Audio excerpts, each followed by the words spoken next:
377 giorni di ferie donate da dipendenti dell'ULSS 6 Euganea a due colleghi, entrambi con un figlio malato.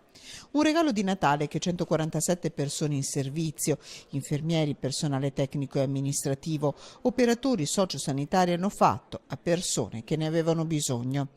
Una procedura che rientra nella norma e prende il nome di ferie solidali finalizzate all'assistenza del figlio minore, che di fatto ha garantito più di 6 mesi ciascuno di assistenza, 377 giorni, 2555 ore che nascondono un forte sentimento di solidarietà.